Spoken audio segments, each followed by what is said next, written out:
Abre sua Bíblia comigo. Eu não vou demorar muito.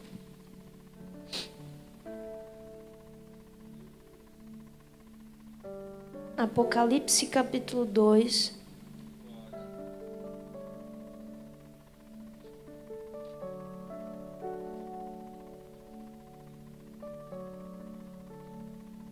Versículo 1. Eu agradeço pelo convite. Eu temo e tremo estando aqui. Bispo Maurício, sua família, que é minha família também agora. Muito obrigada. Eu amo vocês, amo mesmo. E aquele quarto é meu agora, viu? Você que veio aqui, acredito que Deus tem uma palavra para nós. Amém? Está escrito assim, Apocalipse 2. Ao anjo da igreja em Éfeso escreve: essas coisas diz aquele que conserva na mão direita as 7 estrelas e que anda no meio dos 7 candeeiros de ouro. Conheço as tuas obras, tanto o teu labor como a tua perseverança, e que não podes suportar homens maus, e que puseste à prova os que a si mesmos se declaram apóstolos e não são, e os achaste mentirosos. E tens perseverança, e suportastes provas por causa do meu nome, e não te deixastes esmorecer. Tenho, porém, contra ti que abandonastes o teu primeiro amor. Lembra-te, pois, de onde caístes, arrepende-te e volta à prática das primeiras obras. E se não, venho a ti e moverei do seu lugar o seu candeeiro, caso não te arrependas. Quero ler o versículo 5 de novo. 4 e 5. Tenho, porém, contra ti que abandonastes o teu primeiro amor. Lembra-te, pois, de onde caíste, arrepende-te e volta à prática das primeiras obras. E se não, venho a ti e moverei do seu lugar o seu candeeiro, caso não te arrependas. Amém? Feche os seus olhos. Senhor, nós queremos te agradecer, Pai. Se nós ainda não falamos o quanto nós somos gratos, nós queremos te dizer agora, Pai, nós somos gratos. Nós te amamos porque o Senhor nos amou primeiro. Obrigada por esse privilégio que é para nós poder estar em comunhão, poder estar na tua casa, poder entregar ao Senhor não o que sobra do nosso tempo, mas o que nos prova. O que prova o nosso coração, o que prova a nossa mente, o que prova a obra que o Senhor tem feito dentro de nós. Pai, nós somos carentes da Tua palavra. Eu, Karen, sou carente de ouvir a Tua voz como nunca antes. Nós precisamos ouvir a Tua direção, nós precisamos do toque do Teu Espírito. Nós precisamos de Ti nessa noite, Senhor, e de mais ninguém. Nós precisamos de Ti. Não a mim, não a nós, e sim ao Senhor. Toma o teu lugar de preferido, de adorado, de exaltado, né, aqui entre nós. E, Senhor, esclarece para o nosso coração qual é o desejo que há dentro de Ti. Nós não queremos viver as nossas vontades, nós queremos viver a Tua vontade, porque a Tua vontade é boa, perfeita e agradável para nós. Leva-nos a conhecer um pouco mais da vida eterna agora, porque a vida eterna é essa, que conheçam a Ti. Revele-se a nós, Senhor, revele-se a nós. Muito obrigada, Senhor, muito obrigada. Amém, amém. Pode sentar.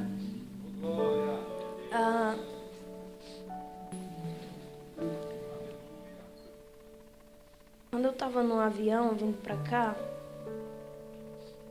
eu me lembrei muito dessa passagem. Só que é culto de adolescentes e de jovens, né? Eu falei, Deus, será mesmo que é isso? E fiquei naquela luta, né? O Espírito Santo falando, é isso. E eu falando, não é não. O Espírito Santo falando, fala isso. E eu aqui dentro de mim falando, isso. Essa voz falou foi com Eva no jardim. Não é para pregar isso. Só que quando eu cheguei aqui, que o meu irmão abriu, a gente nem combinou nada, nem o conheço. E ele abriu em Apocalipse. O Espírito Santo falou assim: você vai dizer o que eu quero que você diga ou você vai escolher o que você quer dizer? E esse começo de Apocalipse, eu acho que vai dar microfonia aqui.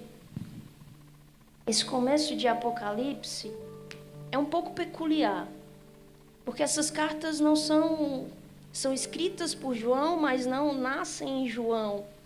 A Bíblia fala que Jesus, o próprio Cristo, diz a João para que escrevesse essas cartas. E essas cartas, elas não são para uma pessoa específica. Essas cartas são para uma igreja, são para igrejas. Há algumas dessas igrejas, Jesus, ele deixa explícito: olha, você tem coisas boas, eu tenho coisas boas para falar ao seu respeito, eu tenho coisas que eu posso ressaltar no meio dessa igreja, mas também a essas que Jesus faz alguns elogios. Jesus, ele também traz alguns pontos que precisam ser repensados, alguns pontos que precisam ser reposicionados, que precisam ser abolidos. Jesus, ele dá uma luz ao problema, mas Jesus, ele também dá uma solução para o problema que ele mostra.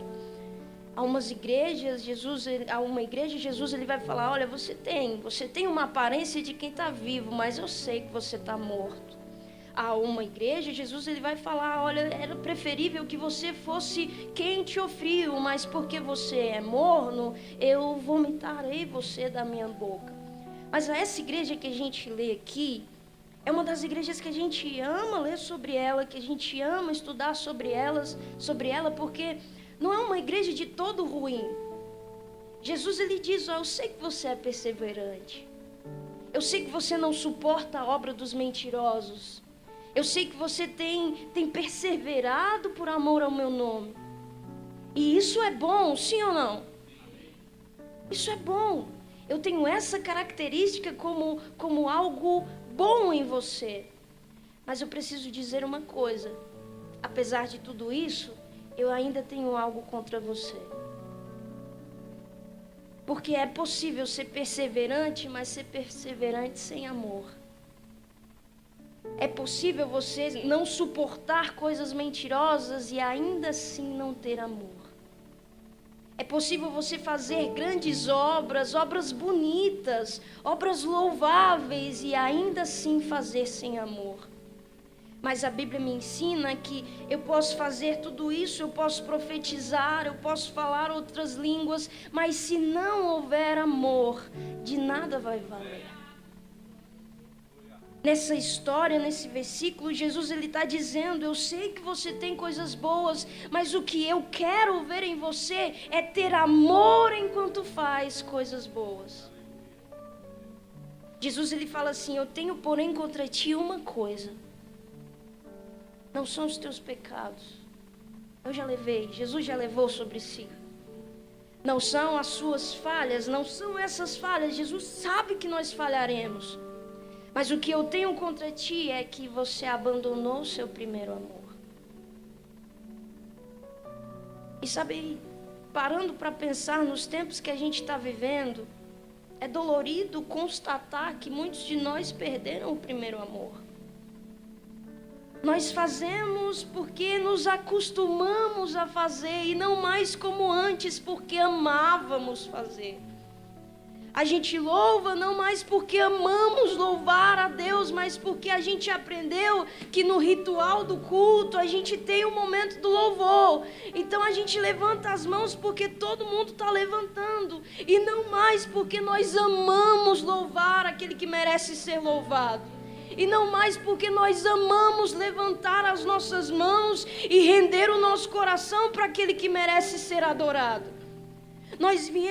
Estamos aqui dentro da igreja e nós abrimos a Bíblia, parece que a gente já sabe o protocolo do culto. Então por isso que a gente vem no dia de domingo, para santificar toda a semana que a gente passou pecando. Aí a gente vem no domingo para desencarno de consciência. para a pureza do nosso espírito, quando na verdade esse culto não deveria ser para que eu pense, eu preciso me purificar de tudo que eu me sujei. O culto não existe para isso. O culto existe para adorar aquele que é digno, e enquanto eu adoro, ele me limpa, enquanto eu adoro, ele me purifica, enquanto eu adoro, as velhas coisas se passam e tudo se torna novo, porque a cada culto eu tenho um novo encontro com Cristo. A cada culto eu tenho um renovo no meu amor por Ele. O culto, eu ouço muitos jovens, uma galera falando, o culto de tal dia não foi bom, a pregação de fulano não foi bom, o louvor de fulano não foi bom. É porque a gente está esperando de homens aquilo que nós deveríamos fazer para Deus. Para quem está bem com Deus, o culto é bom, independente de quem é afinado, de quem não é. Independente de quem é alfabetizado e lê a Bíblia, ou de quem só tem o seu testemunho de vida para contar. Nós estamos bem com Deus. Nós entramos nessa porta não porque tem um atrativo de campanhas, um atrativo de fotos e cartazes, não. O atrativo do culto é cultuar aquele que está sendo entronizado nele. É entregar o meu coração a Deus. A gente entra aqui não para começar, a gente entra aqui para testificar do culto que a gente já começou quando abriu os olhos. O culto começa quando a gente abre os olhos. O culto começa quando a gente tem uma nova oportunidade de dia. Aí o culto começou. Aí o culto começou. Jesus, ele está falando, você é perseverante, mas você não tem amor. Você venceu as lutas, mas você não tem amor. Você venceu algumas coisas, você não suportou algumas coisas mentirosas que foram ditas, mas você não tem amor. Qual é o valor de tudo isso? São boas obras, sim ou não? Mas edificadas na motivação errada. E tudo aquilo que não está edificado no amor me cansa. Tudo aquilo que não está sobre a plataforma do amor me pesa. É por isso que algumas vezes você vai em alguns lugares e você percebe. Algumas pessoas são leves, são felizes. E isso não precisa de um motivo plausível aqui. O que torna elas assim é fazer com amor. O que torna elas assim é viver com amor. O que torna elas assim é saber que Cristo amou elas primeiro, então por causa disso eu posso amá-lo também, não com um amor que vem de mim, mas com um amor que Ele colocou em mim para ser devolvido para Ele. Já outras, você percebe que para elas estar na casa do Senhor é um peso. Vem resmungando, vem murmurando, vem frustrado. Deixa eu te falar, querido, é porque o seu amor está se esfriando e você ainda não percebeu. A Bíblia fala, Jesus, ele fala que por se multiplicar a iniquidade, lá nos últimos dias, o amor de muitos se esfriará. E que Deus nos livre de ser parte desses muitos, mas que Deus nos preserve como aqueles poucos que ficam subentendidos, que manterão o seu amor aceso. Eu vou fazer, mas vou fazer com amor, por amor, porque dele, por ele, para ele são todas as coisas. E se eu amo, eu faço. Eu vou perseverar, não para que me vejam perseverar, mas porque eu amo tanto que nada vai me parar.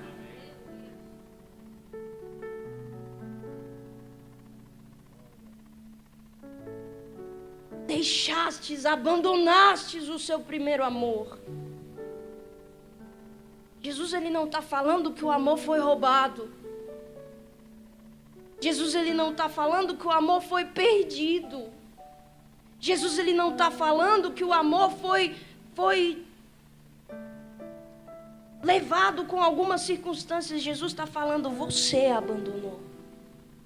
Você desistiu. Você deixou. Então, se foi eu que abandonei, se foi eu que deixei de lado, se foi eu que me esqueci, quem deve voltar para buscar? O meu pastor. O pastor vai orar e depois que o pastor orar por mim, eu vou voltar a ter aquele fogo por Deus. Querido, não vai. O meu líder vai orar pela minha casa, pela minha família, e nós vamos voltar àquela comunhão, aquele amor. Não vai, porque quem está dentro da casa é você. Quem abandonou o primeiro amor foi você. Como eu abandonei, Karen, deixando que a pressa sufocasse ele, deixando que o cotidiano de intensas coisas para fazer, de desesperos para solucionar, fosse aquilo que sobressaísse o amor que você tinha por Deus. E aí a gente vai matando esse amor, a gente vai sufocando esse amor, a gente vai abandonando esse amor, porque o amor, ele é algo que precisa ser cultivado. Amor é algo que precisa ser regado. Não basta só plantar, a gente tem que cuidar.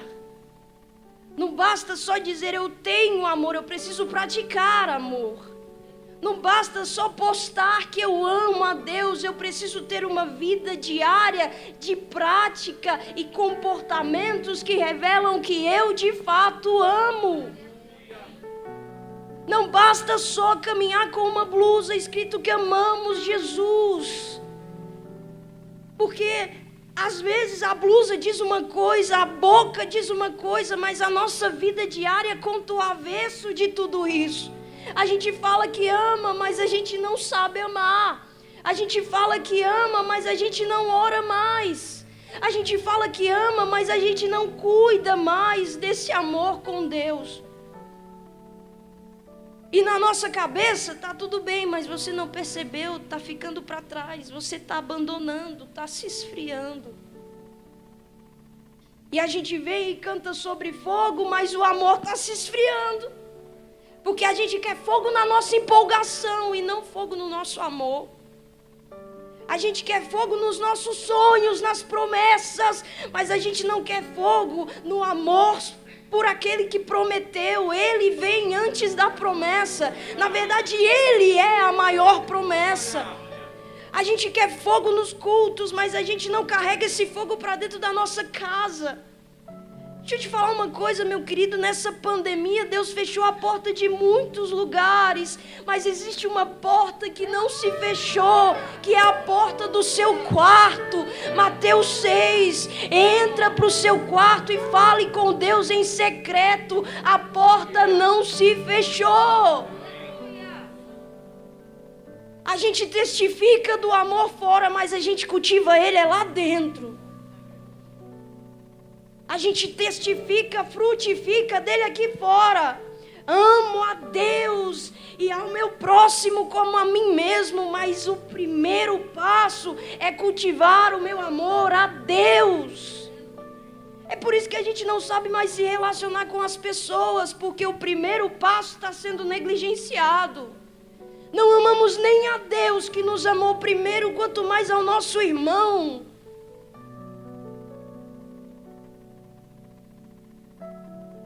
Eu olho para essa pandemia e eu não sei você, mas pelo menos comigo, o Senhor falou assim: Karen, você está vivendo muito no automático. Eu não quero um amor assim. Ele falou: Karen, você está vivendo muito bitolada a algumas coisas, muito presa a algumas coisas, e eu não quero um amor assim. Ele falou para mim, eu vou ser sincera contigo, ele falou: Karen, você só jejua no dia que você vai pregar, você só ora no dia que você vai pregar, você só lê a Bíblia no dia que você vai pregar. E ele falou assim: será que o seu começo foi assim ou você que deixou se tornar assim? Jesus, ele vai dizer, depois que ele fala que eu tenho contra ti, que abandonastes o seu primeiro amor, ele dá 3 passos para a gente voltar para esse amor. Ele diz, primeiro, lembre-se de onde você caiu. E eu não sei se você entende, mas a lembrança é algo muito poderoso para Deus. A Bíblia fala, eu quero trazer a memória, e aquilo que eu trago à memória pode me dar esperança ou pode roubar a esperança que eu tenho. Ele diz para os jovens, lembre-se do seu Criador. Ele diz aos seus filhos em muitas histórias na Bíblia, lembre-se do que eu te disse, lembre-se do que eu te mostrei. Jesus, ele nos deixa o Espírito Santo e ele fala, ele vos fará lembrar. Porque quando as coisas apertarem, quando a gente olhar para o futuro e não conseguir ver nada claramente, o Espírito Santo nos fará lembrar de tudo que Jesus disse, de tudo que Jesus fez. Quando nós estivermos de frente com uma situação que não nos provoca sensação de esperança, o Espírito Santo trará à memória aquilo que pode nos dar esperança. Quando a nossa juventude estiver sobressaindo o nosso amor a Deus, Ele vai falar, lembre-se, o Espírito Santo te fará lembrar do seu Criador, não na sua velhice, mas ainda nos dias da sua mocidade. Só que aqui Ele está falando assim, lembra de onde você caiu. E nessa pandemia, quando o Senhor falou para mim que eu estava muito no automático, Ele me fez lembrar do meu começo. Eu não gosto muito de ficar falando de mim na pregação, mas o Espírito Santo está me levando a isso, eu vou falar. No meu começo, eu sempre fui muito vidrada nos Gideões missionários. Alguém conhece?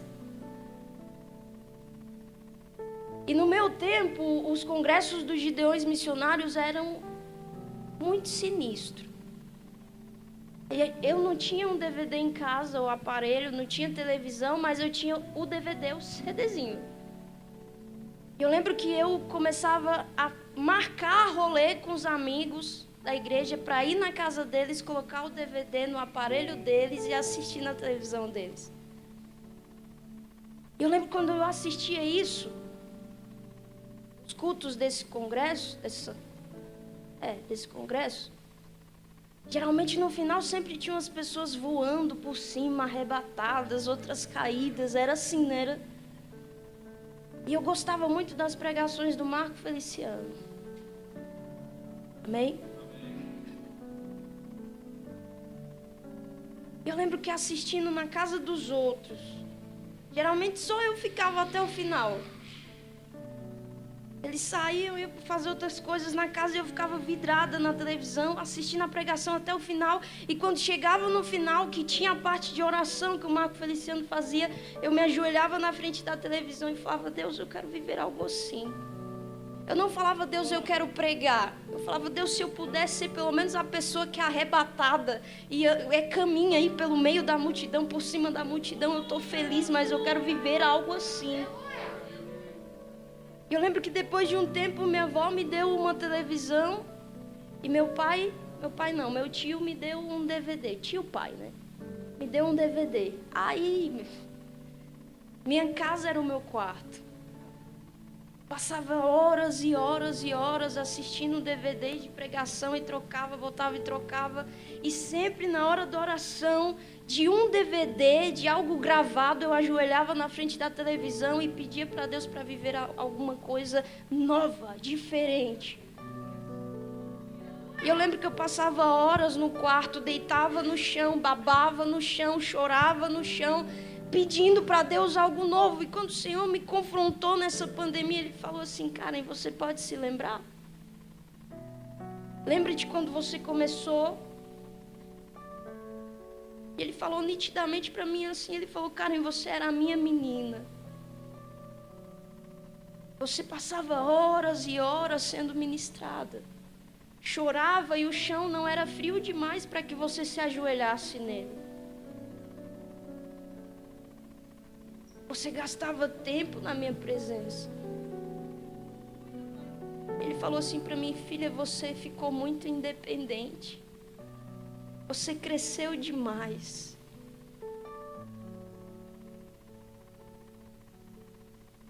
Hoje o chão é frio demais para você se ajoelhar por muito tempo. Hoje sua vida é corrida demais para você orar por um pouco mais de tempo. Quando ele falou isso para mim, eu senti esse versículo. Lembra-te de onde caíste. Talvez o que fez você cair, o cair, não é nem tanto o pecar de fato, mas é o negligenciar.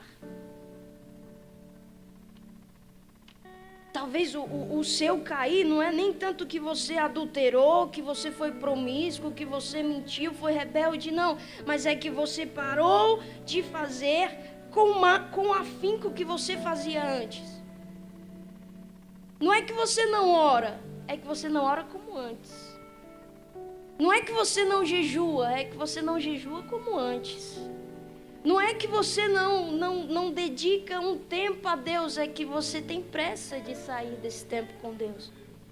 A gente dedica 15 minutos de devocional para Deus e a gente acha que Deus está satisfeito. Não está. A gente dedica um culto de 2 horas a Deus e a gente acha que Ele está satisfeito com o meu louvor. Não, a gente precisa voltar a entender que esse primeiro amor me leva a dedicar uma vida e não só um momento. Esse primeiro amor me leva a entregar a minha vida e não só uma parte dela. Eu dou a Cristo os meus sentimentos, eu dou a Cristo a minha vida profissional, eu dou a Cristo as minhas finanças, eu dou a Cristo a minha mente, eu dou a Cristo os meus desejos, eu dou a Cristo o meu coração, e em tudo em mim Ele tem autoridade e domínio para mudar. Talvez essa pandemia veio só para mostrar que a gente era tão independente de Deus, que agora que a gente descobriu que a gente precisa dele. A gente sempre teve um plano B guardado no bolso.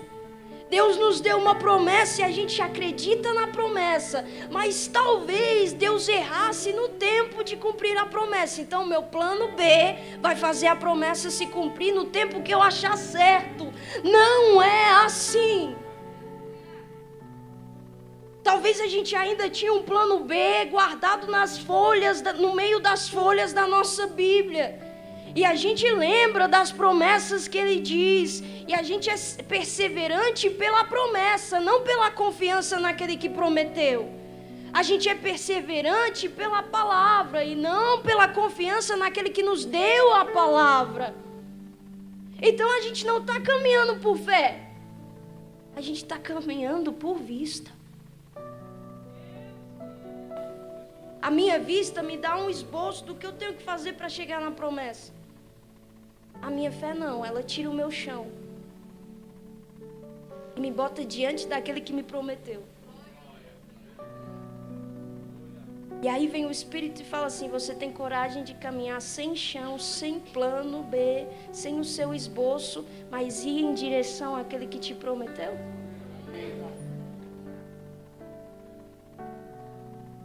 Lembra-te de onde caíste. Minha avó, ela costumava dizer que o primeiro passo para você mudar algumas coisas é você reconhecer quais são elas. Jesus, ele diz: lembra de onde caístes e arrepende-te. Porque não é só lembrar. Eu lembro que eu conversei com uma menina há um tempo atrás no Instagram. Ela falou assim: Karen, um dia eu senti a presença de Deus. Um dia eu jejuei. Um dia eu consegui me entregar totalmente a Deus. Um dia. E eu falei para ela, eu falei: cara, por que você deixou esse dia passar? Porque o que hoje você fala que foi um dia, se você tivesse decidido sentir todos os dias, não passaria. Se você tivesse cultivado o desejo por sentir de novo, não passaria. Se você tivesse cuidado do seu coração para ansiar viver de novo, não passaria. Então o que eu faço, cara? Eu falei para ela, volta para aquele dia. Não volta no tempo, mas volta a pedir para Deus que você sinta como naquele dia. A gente lembra de onde a gente errou. A gente reconhece aonde a gente errou, mas a gente não tem peito para se arrepender. Porque a gente não quer falar para Deus que a gente estava errado. A gente quer falar para Deus que Ele errou. A gente até reconhece, eu não deveria ter falado isso, foi desnecessário, foi no momento errado. Eu não deveria ter me comportado assim. Mas já foi, é meu jeito, aconteceu.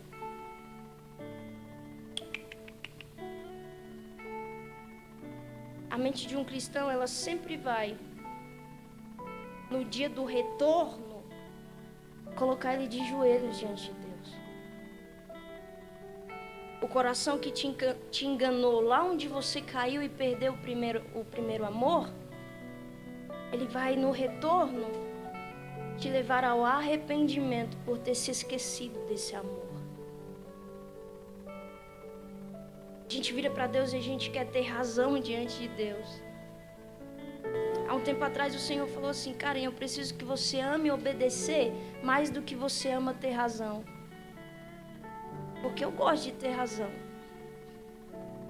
Sou pequena, branquelinha, magrelinha, frágil assim no jeito de falar, mas eu amo ter razão. O Espírito Santo falou isso para mim. Eu não preciso que você me mostre aonde você tem razão. Eu preciso que você se posicione como alguém que quer me obedecer. Mesmo se achar que eu não tenho razão. Lembre-se e se arrependa.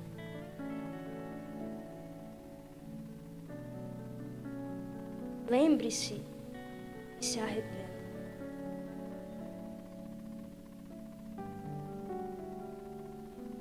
A gente tem uma mania, e eu estou terminando, de terceirizar as responsabilidades dos erros que a gente comete.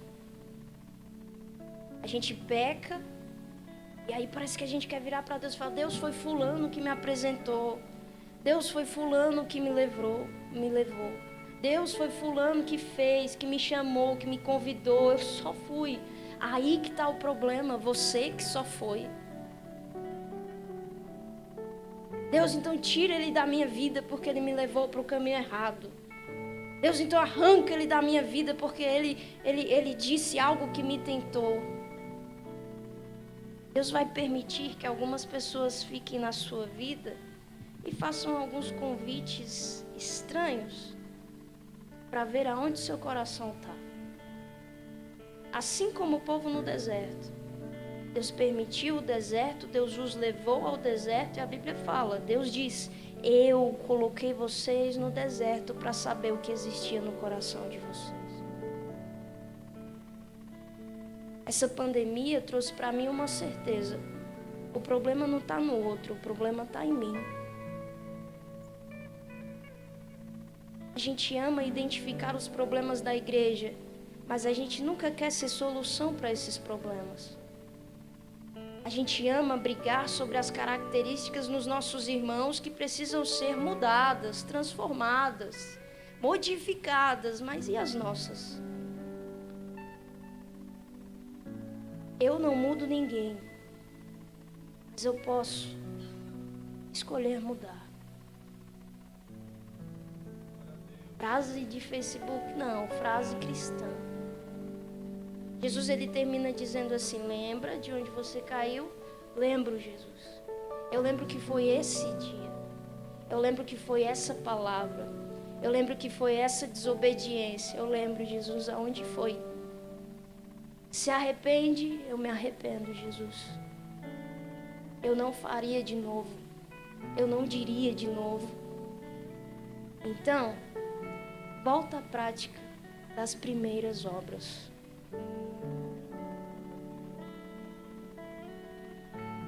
Sabe o que Jesus está dizendo? Ele está falando assim: lembra o que aconteceu que te fez parar de fazer algumas coisas? Lembro.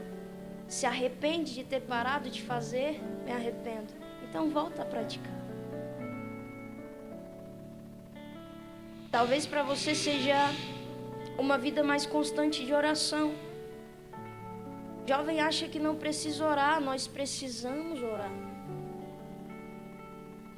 Eu lembro quando eu era mais nova, no círculo de oração da minha igreja, eles sempre estendiam um banner escrito: pouco oração, pouco poder, nenhuma oração, nenhum poder, muita oração, muito poder.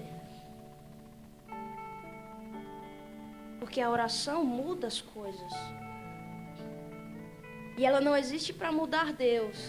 Se você tem orado pedindo para que Deus reveja a vontade dele, está errado.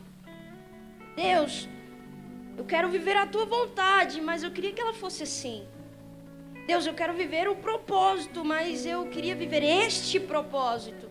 Será que o Senhor pode mudar o seu propósito e colocar o meu no lugar do seu e falar que o meu é seu? A oração existe para mudar a gente em direção ao propósito de Deus. O coração de Deus não é enganoso, é o nosso que é. Então, quanto mais nós nos apresentamos a Ele, quanto mais nós falamos para Ele, quanto mais nós desabafamos com Ele, nos relacionamos com Ele, mesmo em meio ao silêncio, Ele está mudando alguma coisa dentro de nós. Talvez ele está em silêncio, mas ele está tirando o coração de pedra e colocando um coração de carne. E para fazer isso, ele não precisa fazer barulho, ele só precisa estar. E na oração a gente tem uma certeza, minha avó me falava isso: quando você está orando, você nunca está falando sozinho. Talvez você não tenha a resposta que você quis, não tenha a direção que você quis, não tenha o sinal que você quis, que a minha geração ama sinal. Deus, se é da tua vontade, vai chover. Se é da tua vontade, Ele vai piscar. Se é da tua vontade, ela vai mandar mensagem. E se Deus não der sinal nenhum, você para de orar. Minha geração precisa orar como nunca. Porque o joelho daqueles que vieram antes de nós tem se cansado. E a gente ama falar de pegar o bastão. A gente vai pegar o bastão. Vai fazer o que com esse bastão? Porque a gente só quer pegar, mas a gente não quer ter as responsabilidades de estar com Ele. Porque se Deus está me entregando o bastão de uma geração que veio antes de mim e orava, por exemplo, 100 horas... eu preciso entender que a minha responsabilidade é pegar do 100 e continuar. Responsabilidade. Mas a gente só quer a empolgação de estar com Ele na mão, fazer e acontecer. E quando Deus pede, vem para o quarto com o bastão, deixa eu te mostrar para que Ele serve. Deixa eu te mostrar o que eu vou ter que tirar para você continuar com Ele. Deixa eu mostrar o que precisa ser lapidado, aonde você precisa lembrar, o que você precisa se arrepender, o que você precisa voltar a praticar. A gente não quer isso. Somos a geração que grita poder, mas se esquece da santidade. A geração que grita intimidade, mas se esquece da oração. Quanto mais eu oro, menos de mim existe, mais dele aparece. Quanto mais eu oro, mais é entranhado em mim as palavras de Cristo quando Ele me ensina a orar. Pai nosso. Meu egoísmo vai embora porque o Pai é nosso, que está no céu, santificado seja o teu nome. E junto com esse nome santificado, o meu joelho se dobra, a minha língua confessa: venha a nós o teu reino. Mas nós não queremos o reino para que coisas venham, nós pedimos o reino para que o rei venha também. Seja feita aqui na terra a sua vontade como é feita no céu. Por quê?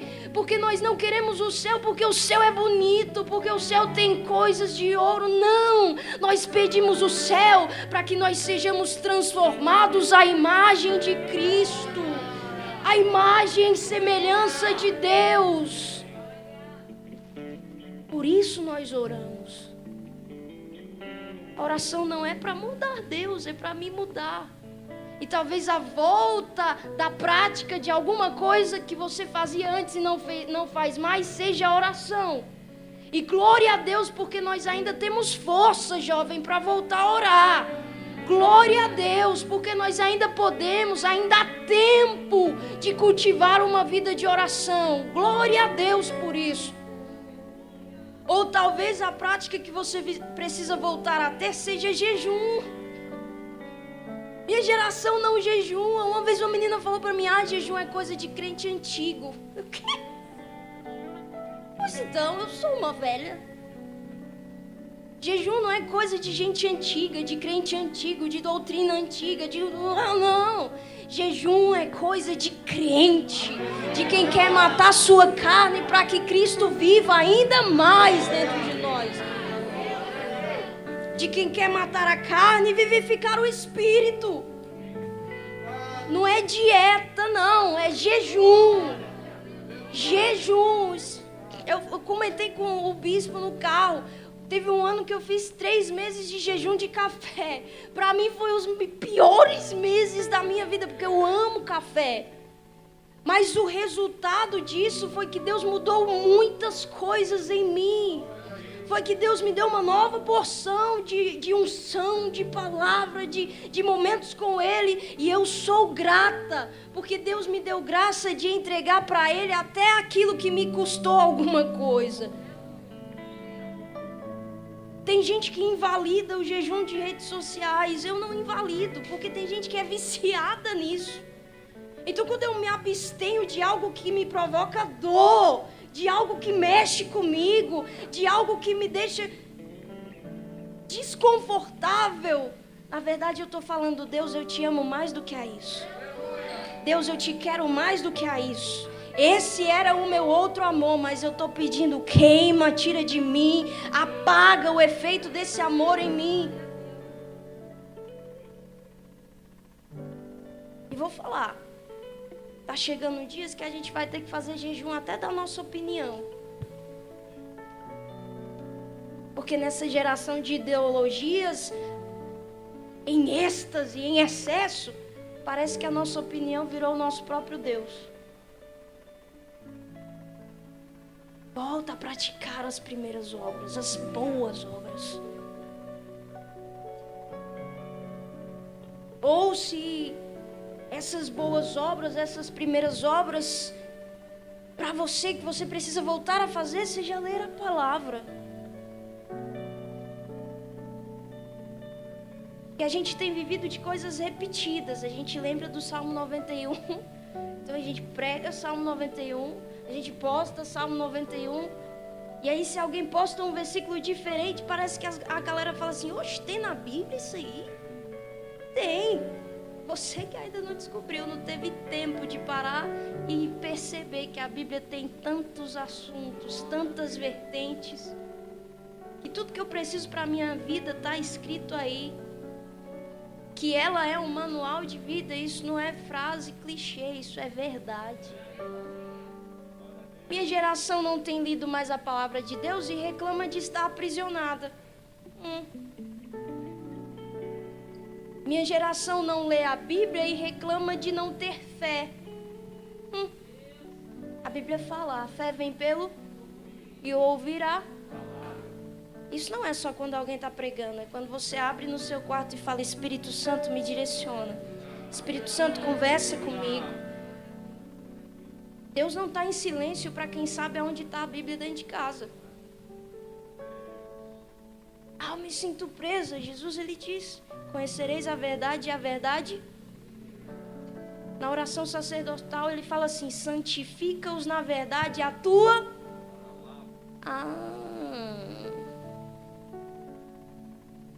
Por isso que a gente está preso demais. Porque falta palavra. Falta palavra verdadeira. Porque de palavras falsas, ilusórias, que passam a mão na nossa cabeça, tem a torta e a direita. Só que Deus não é vovô. Deus é pai. Deus é pai. E a Bíblia fala, se for preciso, ele vai corrigir aquele que ele ama. E a correção não diz que ele não ama, a correção diz que ele ama demais. Minha geração é forte não pela empolgação, mas pelo fundamento. João, ele diz, jovens, você é forte. Mas você é forte se a palavra de Deus está em você. A gente é forte lutando uma guerra com o fundamento errado. É por isso que eu aprendi uma coisa. E essa pandemia me fez voltar a esse pensamento. Antes de ficar em pé para falar qualquer coisa, se sente para ouvir e aprender. Se sente para ouvir e aprender. Jesus, ele diz, aprendei de mim. De quem? Aprendei de mim.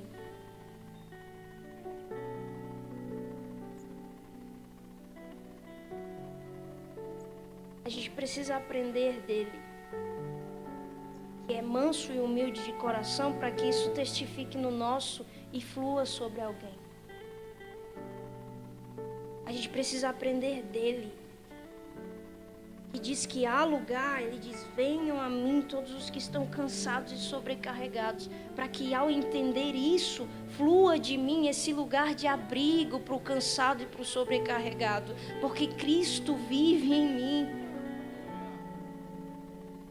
Então mesmo Cristo que corporalmente aceitou e convidou os cansados e sobrecarregados, ele habita em mim e através de mim convida os cansados e sobrecarregados. A gente precisa aprender de Cristo porque ele é a fonte e sem a fonte não tem rio. Então eu fico com ele, eu aprendo com ele, e aquilo que eu recebo da fonte, aquilo que eu experimento da fonte, aquilo que eu provo da fonte, flui de mim para que através de mim alguém seja arrastado para a fonte, alguém seja atraído para a fonte, alguém olhe para mim e quando olhar para mim não veja mais a mim, mas ao Cristo que está vivendo em mim. E se para enxergar Cristo eles precisem enxergar a cruz que eu estou carregando, tudo bem, Jesus me disse, leve todo dia a sua cruz. Se para enxergar Jesus em mim for preciso que eles vejam marcas em mim, tudo bem, eu carregarei marcas por amor a Cristo e essas marcas revelarão Cristo em mim.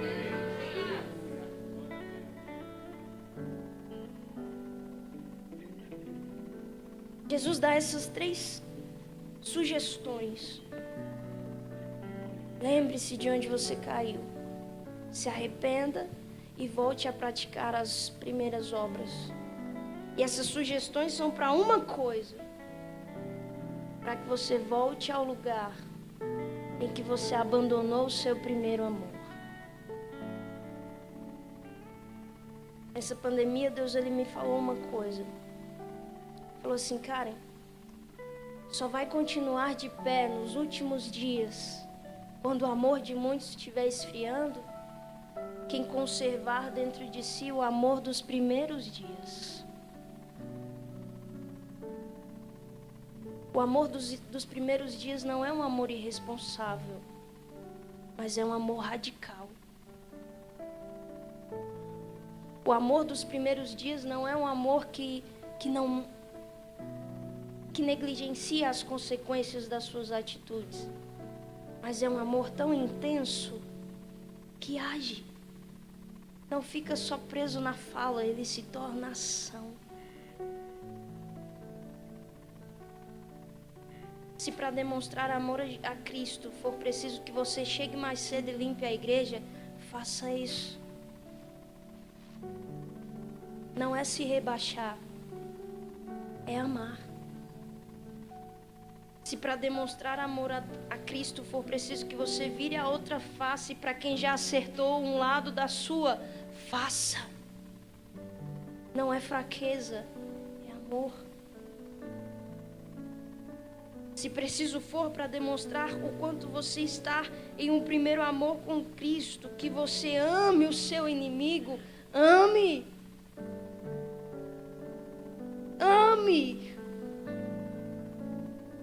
Ame. Não é hipocrisia.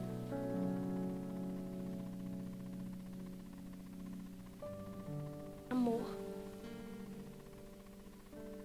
Você não precisa de um microfone para amar a Deus. Você não precisa de mais de 100 mil seguidores para amar a Deus. Você só precisa ter sede e fome, como nos primeiros dias. Quando seu coração tremia ao ouvir falar sobre estar na casa de Deus.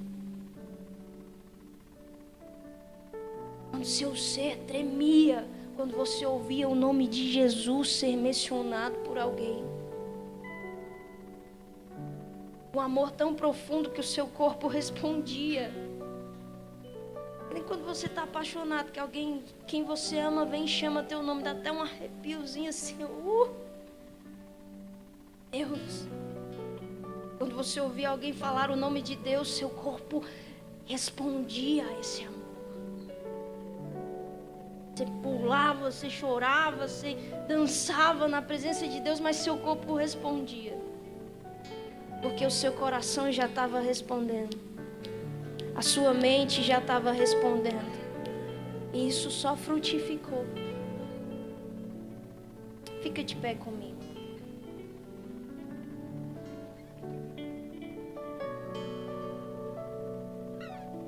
Você entendeu alguma coisa?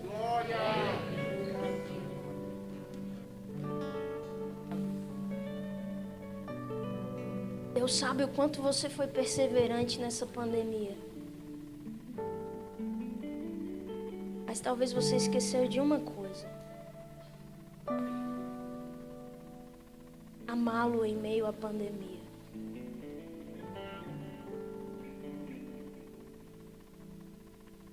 A Bíblia fala que quando Jesus está caminhando com seus discípulos, aparece um jovem rico. Esse jovem rico faz uma pergunta para Jesus porque ele queria ter a vida eterna. O que ele tem que fazer? Só que a Bíblia fala em um dos evangelhos que quando Jesus olha para ele, Jesus o ama. Fala assim: você conhece os mandamentos? Conheço. Você... Falta uma coisa para você ainda. Vai, vende tudo que você tem, dá aos pobres e me segue. O entendimento que eu tenho disso, quando o jovem rico não faz nada daquilo que Jesus pediu, é que faltou para ele justamente daquilo que Jesus entregou. Amor. Quando Jesus olha para o jovem rico, Jesus o ama, mas quando o jovem rico olha para Jesus, diante de palavras duras de ouvir, de palavras de confronto, não há tanto amor assim para que ele consiga ficar.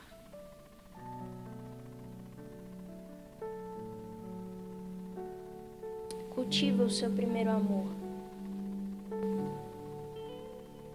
Porque no dia da dificuldade, é você ter o seu primeiro amor afiado que vai fazer você vencer sorrindo. É esse primeiro amor que vai me dar o entendimento de que Cristo me dá paz.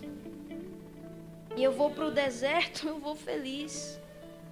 Porque o deserto não significa que Deus não me ama. Deus me ama até no deserto. E o meu primeiro amor está tão fundamentado nele que eu passo pelo deserto feliz. Serei provado nele, mas estarei feliz, porque a prova existe para que eu seja aprovado. Passarei por vales, por tempestades, com meu coração em paz. Porque meu primeiro amor está intacto.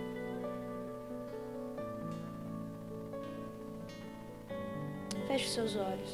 Eu vou orar por você e termino minha parte aqui. Senhor, eu quero te apresentar os meus irmãos, Pai. Talvez o Senhor frustrou algumas expectativas deles sobre esse ano. Talvez falaram que seria o ano mais incrível da vida. E os olhos deles não têm enxergado que tem sido assim. Mas, Pai, que eles comecem a provar da sua bondade em meio a esse caos. Que eles comecem a provar da tua fidelidade em meio a essa turbulência. E que eles tenham certeza de que o Senhor tem sido bom. Muda os nossos olhos, Senhor. Se os nossos olhos forem luz, se os nossos olhos forem bons. Muda, Senhor, a nossa mente. Metanoia sobre nós. Não nos deixe nos conformar com coisas confortáveis no mundo. Não nos deixe nos conformar com coisas fáceis nesse mundo. Mas gera no nosso coração uma inconformação com as coisas que estão acontecendo. Gera no nosso coração o entendimento de que nós não somos todo mundo, mas somos um instrumento para que o Senhor alcance todo mundo. Pai, não deixa a pandemia entrar dentro do nosso coração, mas que no meio dela o Senhor nos encontre, o Senhor nos pegue, o Senhor nos molde, o Senhor avive a obra que há dentro de nós, o Senhor reconstrua os muros que foram destruídos, o Senhor tape as brechas que foram abertas, o Senhor faça de novo o vaso que se quebrou. Nós queremos estar nas suas mãos, mesmo que essas mãos nos amassem, mesmo que essas mãos levem coisas embora, mesmo que essas mãos mudem os nossos sentimentos, nós sabemos em quem nós temos crido. A pandemia não te fez mentiroso, muito pelo contrário, nós estamos experimentando que o Senhor continua sendo verdadeiro, que o Senhor continua sendo fiel. Abre os nossos olhos, abre o nosso coração, arranca o nosso engano, purifica a minha geração, limpa-nos do pecado, limpa-nos da inconstância, arranque de nós a negligência, torna a dar-nos a alegria da salvação. Gere em nós sede e fome como nos primeiros dias, paixão intensa como nos primeiros dias, amor pela tua palavra, amor pela tua casa, amor por ti, amor por ti. Não nos deixe ser como éramos antes. Atraia-nos, Senhor. Atraia-nos, Senhor. Atraia-nos. Espírito Santo, nos faça lembrar. Espírito Santo, nos leve ao arrependimento. Espírito Santo, nos faça praticar obras boas outra vez. Nós queremos orar mais, nós queremos jejuar mais, nós queremos nos entregar mais, nós precisamos morrer um pouco mais, nós queremos diminuir mais, para que o Senhor seja conhecido. Entra na nossa casa, entra na nossa família, entra nos nossos lares e entre nos nossos corações mais uma vez. Nós queremos ouvir a sua voz como ouvíamos antes. Nós queremos ouvir, sentir a tua presença como sentíamos antes. E se nós nunca sentimos, comece a nos afiar, comece a nos alinhar, comece a nos afinar.